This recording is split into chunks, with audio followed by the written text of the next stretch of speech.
Assalamualaikum warahmatullahi wabarakatuh. Selamat siang semuanya. Kali ini kami dari kelompok 2 dari mata kuliah Pendidikan Hukum Klinis akan menjelaskan materi terkait tentang merek. Nantinya kami akan menjelaskan terkait dengan pengertian, ruang lingkup, dan materi lainnya. Sebelumnya, dari kelompok 2 terdiri dari yang pertama, Vivin Restia, lalu yang kedua ada saya sendiri yaitu Mila Rizky Aulia, yang ketiga ada Ana Latifatul Muntama, yang keempat ada Suharni, yang kelima ada Ayu Anggriani, dan yang terakhir ada Azna Fadila Zain. Untuk mempersingkat waktu, kita langsung saja menuju ke materi pertama akan disampaikan oleh Azna Fadila Zain. Silakan.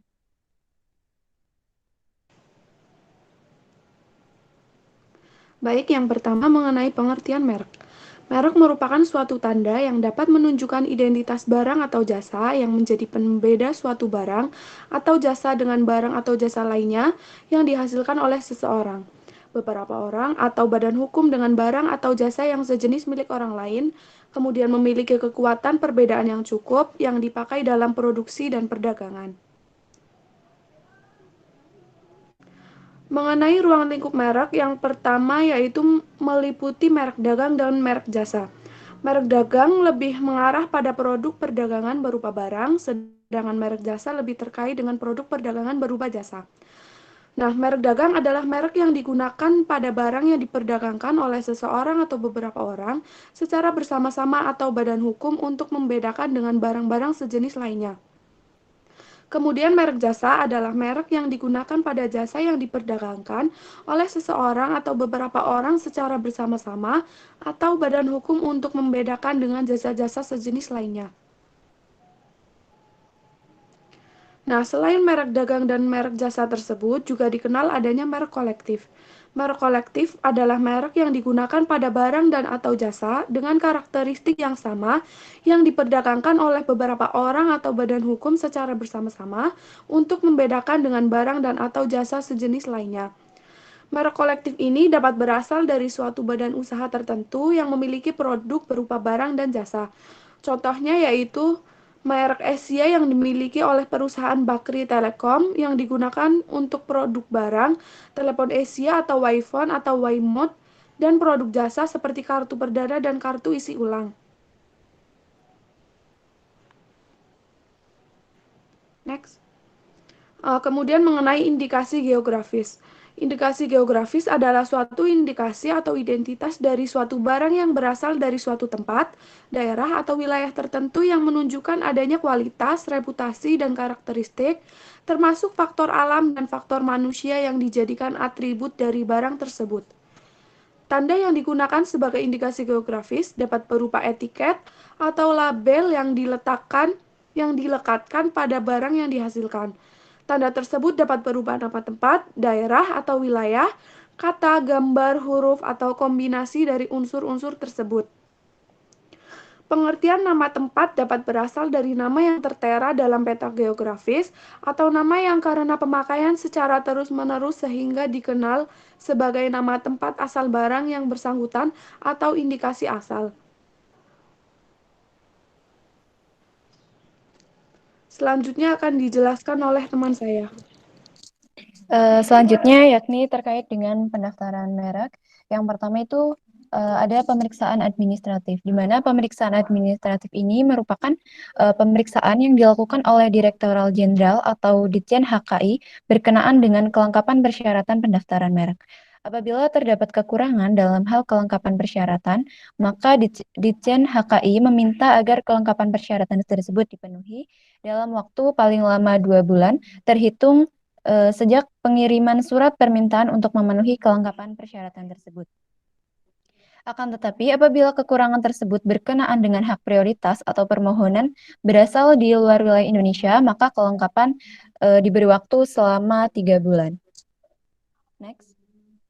Selanjutnya, apabila lewat jangka waktu pemenuhan atas kelengkapan persyaratan pendaftaran merek tersebut atau pemohon pendaftaran merek tersebut tidak melakukan pemenuhan kelengkapan persyaratan dalam jangka waktu yang ditentukan, maka Ditjen HKI memberitahukan secara tertulis kepada pemohon atau kuasanya bahwa permohonan dianggap ditarik kembali atau dalam hal permohonan ditarik kembali, maka segala biaya yang telah dibayarkan kepada Jenderal HKI itu tidak dapat ditarik kembali. Lalu yang kedua adalah waktu penerimaan. Waktu penerimaan di sini dimaksudkan adalah pemberian dan pencatatan tanggal penerimaan oleh Ditjen HKI setelah seluruh persyaratan administratif telah dipenuhi. Lalu yang ketiga itu ada perubahan dan penarikan kembali. Selama belum memperoleh keputusan dari Direktoral Jenderal, permohonan dapat ditarik kembali oleh pemohon atau kuasanya. Dalam artian, pemohon dapat merubah atau menarik kembali permohonan pendaftaran merek meskipun permohonan telah diberikan tanggal penerimaan dan dicatat oleh Ditjen HKI selama belum ada keputusan.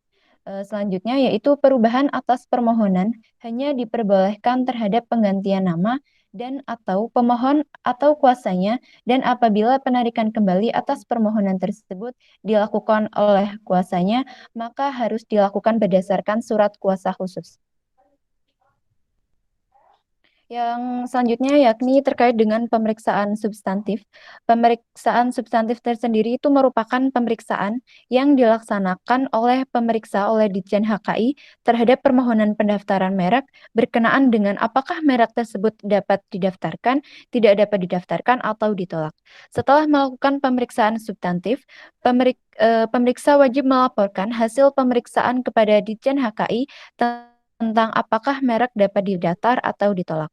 Lalu, laporan hasil pemeriksaan tersebut bahwa permohonan tidak dapat didaftar atau ditolak atas persetujuan Ditjen HKI, pemberitahuan secara tertulis kepada pemohon atau kuasanya dengan menyebutkan alasannya dalam waktu paling lama 30 hari terhitung sejak tanggal penerimaan surat pemberitahuan tersebut.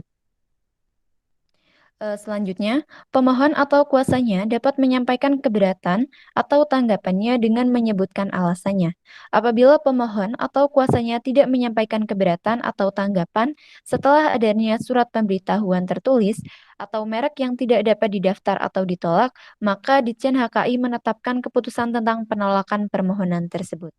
Tanggapan keberatan dari pemohon atau kuasa bila diterima dan pemeriksa melaporkan bahwa tanggapan tersebut dapat diterima atas persetujuan Ditjen HKI, maka permohonan diumumkan dalam berita resmi merek.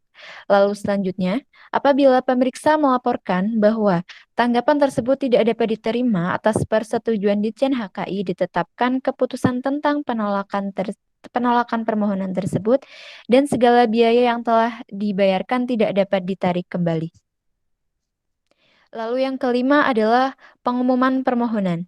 Dalam pengumuman permohonan itu dilakukan apabila pemeriksa melaporkan kepada Ditjen HKI bahwa merek yang didaftarkan dapat diterima dan atas persetujuan Ditjen HKI dalam waktu paling lama 10 hari terhitung sejak tanggal disetujuinya permohonan untuk didaftar.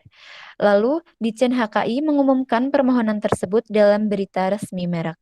Selanjutnya, tanggal mulai diumumkannya permohonan dicatat oleh Ditjen HKI dalam berita resmi merek dan berlangsung selama 3 bulan.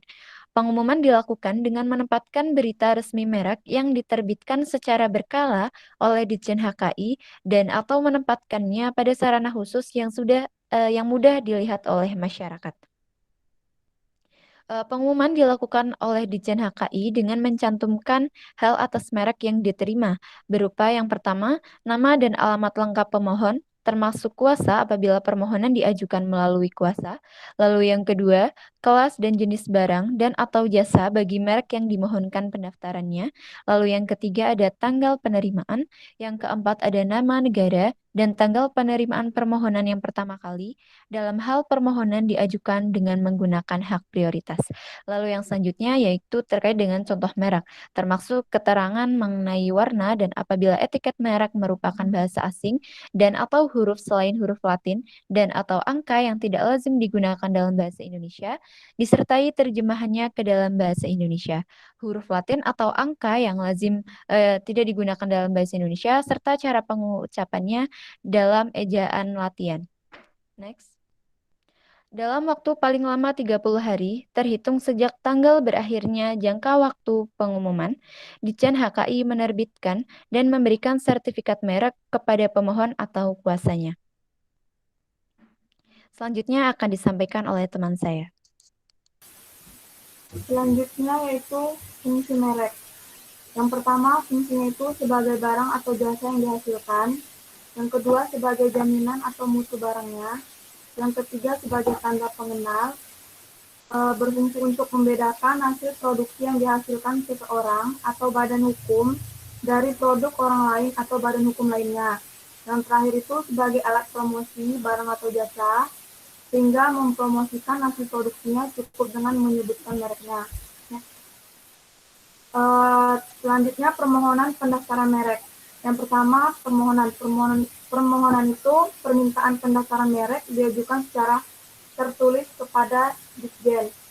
Kemudian pihak yang mengajukan permohonan, yang pertama itu orang perorangan, yang kedua perkumpulan, yang ketiga badan hukum itu misalnya CV, firma, dan perseroan. Kemudian syarat dan tata cara permohonan pendaftaran merek. Yang pertama, permohonan diajukan secara tertulis berbahasa Indonesia dan diajukan kepada Ditjen HKI, Departemen Hukum dan HAM. Kemudian yang kedua, permohonan ditandatangani pemohon atau kuasanya. Jadi kalau misalkan pemohon ini diserahkan oleh kuasa, jadi ditandatangani oleh kuasa pemohon. Yang ketiga, pemohon dapat terdiri dari satu orang atau beberapa orang secara bersama atau badan hukum. Yang keempat, permohonan dilampiri dengan bukti pembayaran biaya. Yang kelima, apabila permohonan diajukan lebih dari satu pemohon yang secara bersama-sama berhak atas merek tersebut, semua nama pemohon dicantumkan dengan memilih salah satu alamat sebagaimana alamat mereka. Kemudian ditandatangani oleh salah satu dari pemohon yang berhak atas merek tersebut dengan melampirkan persetujuan tertulis dari para pemohon yang mewakilkan. Dalam hal permohonan ini diajukan kuasanya tersebut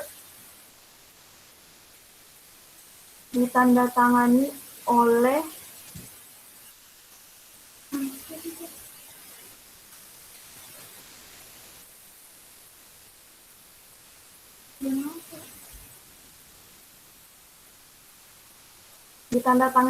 semua pihak yang berhak atas merek tersebut.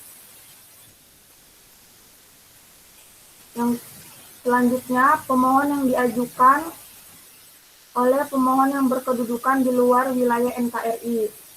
Yang pertama, memiliki hak prioritas. Hak prioritas yaitu hak yang dimiliki pemohon yang berkedudukan di luar negeri dan tergabung dalam Paris Convention for the Protection of Industrial Property atau Environment Establishing the World Trade Organization untuk memperoleh pengakuan bahwa tanggal penerimaan di negara asal merupakan tanggal prioritas di negara tujuan yang juga anggota salah satu dari kedua pengiriman itu. Dari kedua perjanjian itu selama pengajuan tersebut dilakukan dengan kurun waktu yang telah ditentukan berdasarkan Paris Convention for the Protection of Industrial Property. Yang kedua, wajib diajukan melalui kuasanya di Indonesia dan wajib menyatakan dan memilih tempat tinggal kuasa sebagai domisili hukumnya di Indonesia. Yang ketiga, permohonan dengan hak wajib diajukan dengan waktu paling lama 6 bulan terhitung sejak tanggal penerimaan permohonan pendaftaran merek pertama kali diterima di negara lain yang merupakan anggota dari Paris Convention for the Protection of Industrial Property atau Environment Establishing the World Trade Organization. Selanjutnya akan dijelaskan oleh teman saya. Baik, yang selanjutnya adalah merek yang tidak dapat didaftar. Permohonan merek dengan iktikat tidak baik dapat menyebabkan merek tersebut tidak dapat didaftarkan. Yang disebut dengan iktikat tidak baik di sini dalam Undang-Undang Nomor 20 Tahun 2016 tentang merek dan indikasi geografis, Pasal 21 ayat 3, yang bunyinya, permohonan ditolak jika diajukan oleh pemohon yang beriktikat tidak baik.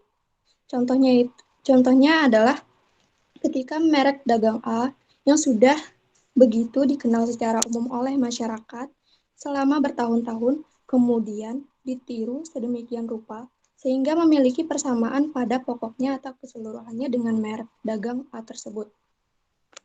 Dalam hal tersebut, itikat tidak baiknya yakni sebagai peniru. Kemudian dapat diduga mendaftarkan merek dengan itikat tidak baik, yakni apabila seseorang tersebut tidak memiliki niat sama sekali untuk mempergunakan mereknya untuk kegiatan perdagangan barang atau jasa, dan hanya bermaksud menghalang-halangi pemilik merek terkenal yang belum mendaftarkannya di Indonesia. Maka dari itu, seseorang dengan itikat baik dalam mendaftarkan mereknya, maka dia harus memiliki niat untuk mempergunakan mereknya dalam perdagangan barang atau jasa. Kemudian berikut ini adalah merek yang tidak dapat didaftarkan apabila yang pertama, bertentangan dengan peraturan perundang-undangan yang berlaku, bertentangan dengan moralitas agama, kesusilaan, atau ketertiban umum. Nah, contoh dari bertentangan dengan moralitas agama di sini yaitu apabila suatu merek menggunakan simbol keagamaan dan berpotensi menyinggung perasaan umat beragama tertentu. Pernah terjadi suatu kasus yang sedemikian di Indonesia, yakni kasus Buddha Bar. Merek tersebut telah disetujui dalam pendaftaran merek, namun terdapat penolakan dari umat-umat agama Buddha dan juga masyarakat yang peduli terhadap agama tersebut. Mereka meminta kepada pemerintah agar Buddha Bar ditutup dan mengganti nama tersebut serta mencabut hak pendaftaran merek yang telah disetujui oleh Ditjen HKI tersebut. Tuntutan mereka sederhana, yakni dengan mengganti nama dan mengeluarkan simbol agama Buddha dari tempat tersebut karena tempat hiburan malam tidak mencerminkan ajaran agama Buddha dan bahkan bertentangan dengan agama tersebut. Letak permasalahan kasus tersebut adalah pendaftaran merek menggunakan simbol keagamaan dan menyinggung perasaan umat agama tertentu. Yang kedua, tidak mempunyai daya pembeda. Daya pembeda ini yakni memiliki kemampuan untuk digunakan sebagai tanda yang dapat membedakan hasil perusahaan yang satu dengan perusahaan yang lain. Jadi, jika tidak memiliki daya pembeda, maka merek tersebut tidak dapat didaftarkan. Kemudian, apabila merek tersebut menggunakan tanda yang terlalu sederhana, seperti satu garis atau cuma satu tanda titik, ataupun terlalu rumit sehingga tidak jelas. Yang ketiga, yakni tidak menjadi milik umum. Nah, contohnya itu adalah tanda tengkorak di atas dua tulang yang bersilang, yang secara umum telah diketahui merupakan tanda bahaya. Tanda tersebut bersifat umum dan telah menjadi milik umum. Oleh karenanya, tanda tersebut tidak dapat didaftarkan sebagai merek. Yang selanjutnya merupakan keterangan atau berkaitan dengan barang atau jasa yang dimohonkan pendaftarannya. Contohnya yaitu merek kopi atau gambar kopi untuk jenis barang kopi. Kemudian merek sweet untuk produk coklat yang dimana kata sweet tersebut menggambarkan produk coklat yang secara umum rasanya adalah manis. Yang selanjutnya adalah permohonan merek yang harus ditolak oleh Ditjen HKI. Yang pertama yakni mempunyai persamaan pada pokoknya atau keseluruhannya dengan merek milik pihak lain yang sudah terdaftar lebih dahulu untuk barang atau jasa yang sejenis. Kemudian mempunyai persamaan pada pokoknya atau keseluruhannya dengan merek yang sudah terkenal milik pihak lain untuk barang atau jasa sejenis.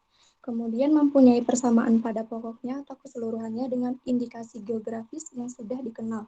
Nah, yang dimaksud dengan persamaan pada pokoknya yakni apabila merek yang dimohonkan pendaftarannya tersebut memiliki kemiripan yang disebabkan oleh adanya unsur-unsur yang menonjol antara merek yang satu dengan merek yang lain, yang bisa berakibat pada kesan adanya persamaan, baik mengenai bentuknya, cara penempatan, cara penulisan, atau kombinasi antara unsur-unsur atau persamaan bunyi ucapan yang terdapat dalam merek tersebut. Dan juga merek harus ditolak apabila merupakan atau menyerupai nama orang terkenal, foto, atau nama badan hukum yang dimiliki orang lain, kecuali atas persetujuan tertulis dari yang berhak. Kemudian merupakan tiruan atau menyerupai nama, atau singkatan nama, bendera, lamping atau simbol, atau emblem negara atau lembaga nasional maupun internasional, kecuali atas persetujuan tertulis dari pihak yang berwenang. Kemudian merupakan tiruan atau menyerupai tanda atau cat atau stempel resmi yang digunakan oleh negara atau lembaga pemerintah, kecuali atas persetujuan tertulis dari pihak yang berwenang. Kemudian masuk ke materi sengketa dan pengalihan. Pertama adalah keberatan, sanggahan, dan pemeriksaan kembali. Penyelesaian sengketa secara administratif yang dilakukan oleh perorangan atau badan hukum atas suatu keputusan atau ketetapan dari pejabat yang berwenang, yakni Ditjen HKI. Kemudian diajukan secara tertulis apabila terdapat alasan yang cukup dan juga bukti bahwa merek yang didaftarkan permohonannya adalah merek yang menurut undang-undang tidak dapat didaftarkan dan ditolak. Kemudian diajukan saat masa pengumuman 3 bulan dan Ditjen HKI dalam waktu paling lama 14 hari terhitung sejak tanggal penerimaan keberatan mengirimkan salinan surat keberatan tersebut kepada pemohon atau kuasanya. Selanjutnya, dalam hal terdapat keberatan atau sanggahan, Ditjen HKI menggunakannya sebagai bahan pertimbangan dalam pemeriksaan kembali terhadap permohonan yang telah diumumkan. Kemudian, pemeriksaan kembali diselesaikan dalam waktu paling lama 2 bulan, terhitung sejak berakhirnya jangka waktu pengumuman. Yang terakhir, dalam hal pemeriksa melaporkan bahwa keberatan tersebut diterima, Ditjen HKI memberitahukan secara tertulis kepada pemohon bahwa permohonan tidak dapat didaftar atau ditolak. Dalam hal pemohon atau kuasanya dapat mengajukan banding. Sebaliknya, apabila pemeriksa melaporkan bahwa keberatan tidak dapat diterima atas persetujuan Ditjen HKI, permohonan dinyatakan disetujui untuk didaftar dalam daftar umum merek. Selanjutnya akan dijelaskan oleh teman saya. Baik, selanjutnya terkait permohonan banding. Jadi, permohonan banding itu diajukan secara tertulis oleh pemohon atau kuasanya kepada Komisi Banding Merek dengan tembusan yang disampaikan kepada Ditjen HKI dengan dikenai biaya terhadap penolakan permohonan yang berkaitan dengan alasan dan dasar pertimbangan mengenai hal-hal substantif. Selanjutnya terkait permohonan banding itu diajukan dengan menguraikan secara lengkap keberatan serta alasan terhadap penolakan pemohon sebagai hasil pemeriksaan substantif dan diajukan paling lama itu 3 bulan terhitung sejak tanggal surat pemberitahuan penolakan permohonan. Apabila dalam jangka waktu 3 bulan telah lewat tanpa adanya permohonan banding, penolakan pemohon dianggap diterima oleh pemohon dan Ditjen HKI mencatat dan mengumumkan penolakan itu. Next. Selanjutnya, untuk memeriksa permohonan banding, Komisi Banding Merek itu membentuk majelis yang berjumlah ganjil, sekurang-kurangnya 3 orang. 1 orang diantaranya adalah seorang pemeriksa senior yang tidak melakukan pemeriksaan substantif terhadap permohonan.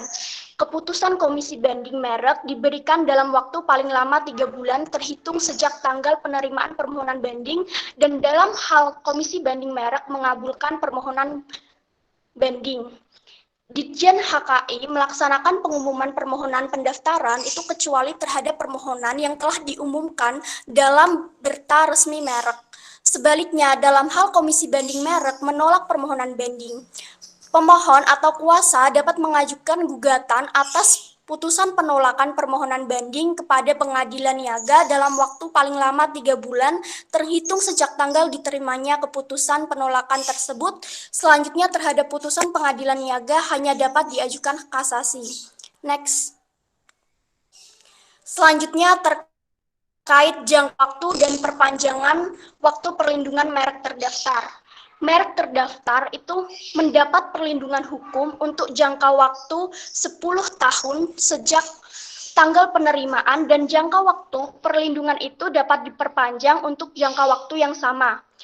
Permohonan perpanjangan diajukan secara tertulis oleh pemilik merek atau kuasanya kepada Ditjen HKI dalam jangka waktu 12 bulan sebelum berakhirnya jangka waktu perlindungan bagi merek terdaftar tersebut.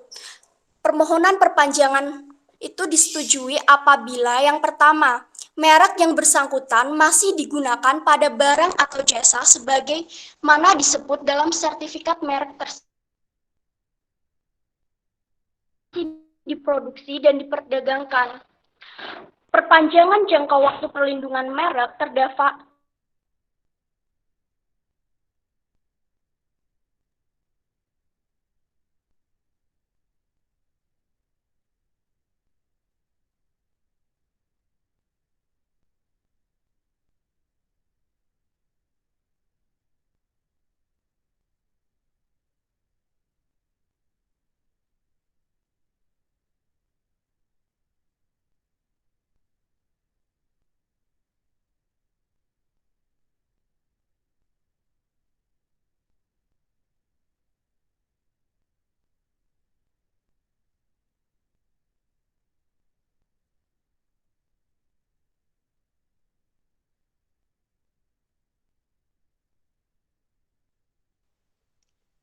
Baik, yang selanjutnya adapun pengalihan hak atas merek. Hak atas merek terdaftar dapat beralih atau dialihkan karena pewarisan, wasiat, hibah, perjanjian, dan sebab-sebab lain yang dibenarkan oleh peraturan perundang-undangan. Pengalihan hak atas merek wajib dimohonkan pencatatannya kepada Ditjen HKI untuk dicatat dalam daftar umum merek dan disertai dengan dokumen yang mendukung. Pengalihan hak atas merek terdaftar yang telah dicatat diumumkan dalam berita resmi merek dan hak atas merek yang tidak dicatatkan dalam daftar umum merek tidak berakibat hukum pada pihak ketiga. Pengalihan hak atas merek terdaftar dapat disertai dengan pengalihan nama baik, reputasi, atau lainnya yang terkait dengan merek tersebut. Sedangkan hak atas merek berupa jasa terdaftar yang tidak dapat dipisahkan dari kemampuan, kualitas, atau keterampilan pribadi pemberi jasa yang bersangkutan dapat dialihkan dengan ketentuan harus ada jaminan terhadap kualitas pemberian jasa. Pengalihan hak atas merek terdaftar hanya dicatat oleh Ditjen HKI apabila disertai pernyataan tertulis dari penerima pengalihan bahwa merek tersebut akan digunakan bagi perdagangan barang atau jasa.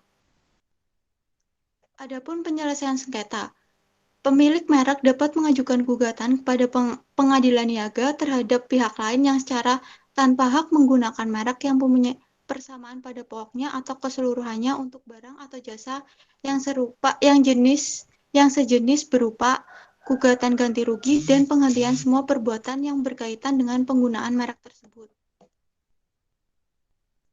Selama masih dalam pemeriksaan dan mencegah kerugian yang lebih besar atas permohonan pemilik merek, selaku penggugat, hakim dapat memerintahkan tergugat untuk menghentikan produksi, peredaran dan/atau perdagangan barang atau jasa yang menggunakan merek tersebut secara tidak baik dan berdasarkan bukti yang cukup.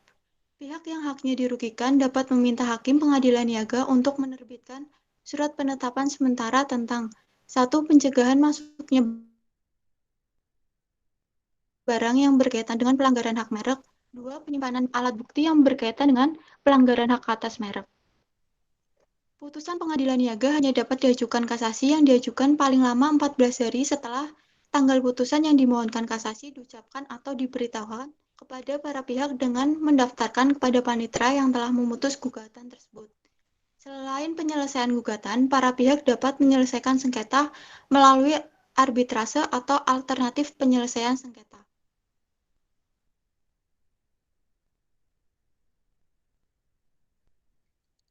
Baik, terima kasih kepada teman-teman yang telah menjelaskan materi terkait dengan merek. Demikian presentasi yang dapat kelompok 2 jelaskan. Kami mohon maaf apabila ada kesalahan kata atau terdapat ketidakjelasan dalam penyampaian materi karena keterbatasan dari kami semua. Demikian yang dapat kami sampaikan dari kelompok 2. Kurang lebihnya kami mohon maaf. Wabillahi taufiq wal hidayah. Wassalamualaikum warahmatullahi wabarakatuh.